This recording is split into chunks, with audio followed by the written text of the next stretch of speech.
Bonjour, aujourd'hui dans cette nouvelle vidéo, je vais vous démontrer que le mot impossible est juste un mot. En France, on a souvent ce proverbe qui dit qu'impossible n'est pas français. Et pourtant, effectivement, le mot impossible n'est juste qu'un mot.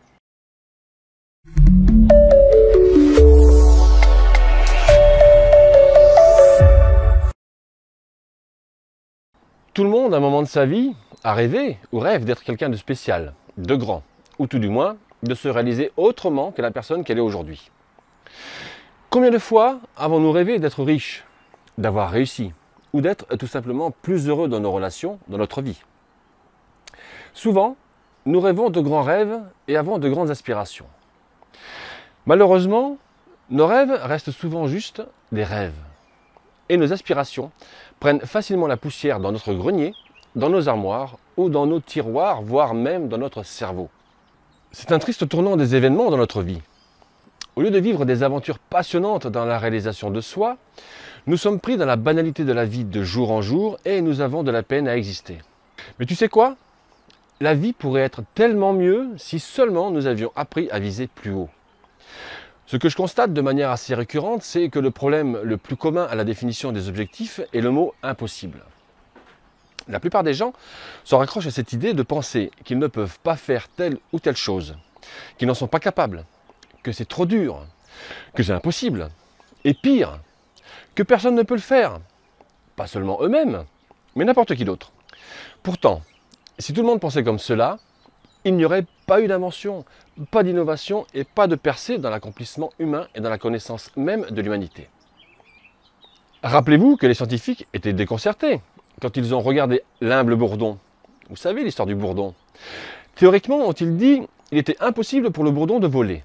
Les bourdons, avec leur corps massif et leurs petites ailes, semblent défier les lois physiques de l'aérodynamisme.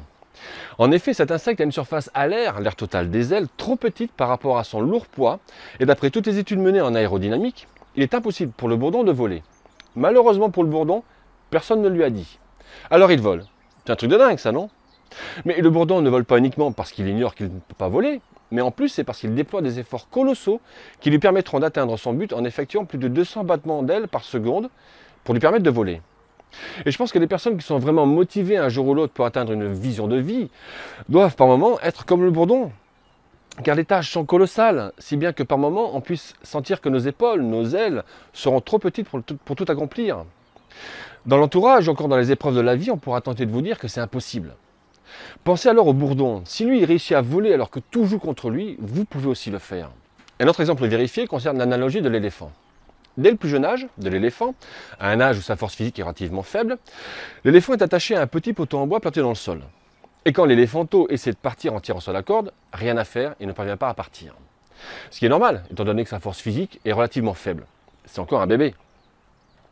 On laisse le pied planté dans le sol jusqu'à ce que l'éléphanteau comprenne qu'il ne sert à rien d'essayer de s'échapper de cette façon. Au bout de quelques tentatives, le petit éléphant finit par se résigner.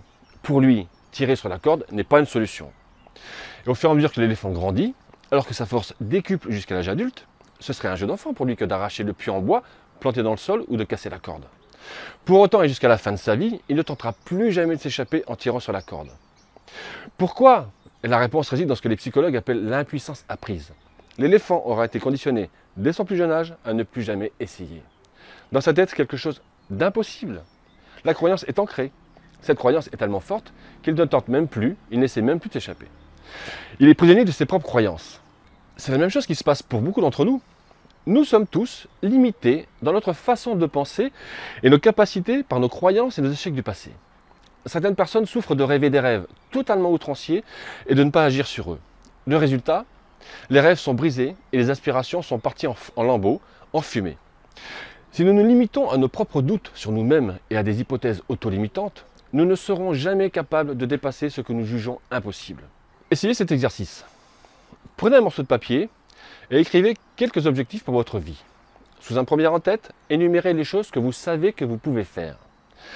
Sous un autre en-tête, écrivez les choses que vous pourriez être en mesure de faire. Et sous un autre, énumérez les choses qui vous sont impossibles de faire. Maintenant, regardez tous les en-têtes et efforcez-vous chaque jour d'atteindre les objectifs qui sont en sous l'en-tête des choses que vous savez être capable de faire. Assurez-vous que vous pouvez vraiment les accomplir. Au fur et à mesure que vous êtes en train d'atteindre tous vos objectifs du premier en tête, essayez d'atteindre les objectifs du second en tête, les choses que vous pourriez être en mesure de faire. Une fois que les éléments que vous avez écrits sous choses que je pourrais faire sont accomplis ou atteintes, vous pouvez maintenant déplacer les objectifs qui sont des choses que vous ne pouvez pas faire sous l'en-tête, des choses que vous pourriez être en mesure de faire. On déplace le troisième en tête dans le deuxième en tête. J'espère que c'est clair pour vous. Autrement, repassez la vidéo et refaites-le. Parce que vous allez vous rendre compte qu'en faisant ce processus, vous découvrirez que les objectifs que vous pensiez être impossibles deviennent plus faciles à accomplir.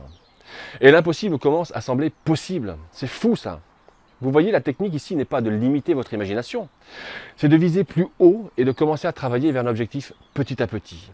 Cependant, il est également imprudent de fixer un objectif qui soit vraiment irréaliste. La fameuse méthode SMART.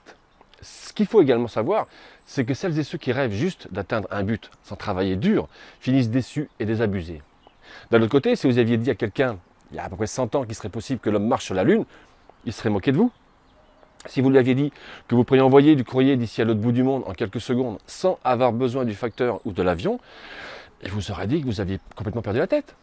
Mais à force de désir et de persévérance, ces rêves impossibles sont maintenant des réalités. Thomas Edison a dit que le génie c'est 1% d'inspiration et 99% de transpiration. Rien ne peut être plus vrai. Pour réaliser ces rêves, il faut du travail et de la discipline. Mais prenez note que ce 1% doit être un grand rêve et pas un rêve facile. Demandez à n'importe quel bodybuilder et il ou elle vous dira qu'il ne peut y avoir aucun gain si on ne quitte pas sa zone de confort, si on ne souffre pas. Rappelez-vous le dicton, pas de douleur, pas de gain, no pain, no gain. C'est aussi vrai que possible. Alors rêvez, ne vous laissez pas prendre en otage par votre perception de votre propre limite. Pensez grand, voyez grand et travaillez dur pour atteindre ces rêves. Au fur et à mesure que vous progressez dans l'échelle du progrès, vous découvrirez que l'impossible devient un peu plus possible. Et une fois que vous voyez les résultats, ça devient une addiction. Je vous invite donc à changer notre monde de l'intérieur. Je vous souhaite tout le meilleur et je vous laisse mettre un j'aime, commenter ou vous abonner en cliquant sur ma photo pour être informé de la mise en ligne des prochaines vidéos. Et d'ici là, prenez ce qui vous est utile, jetez ce qui ne l'est pas et ajoutez ce qui vous est propre. Je vous dis à bientôt. Au revoir.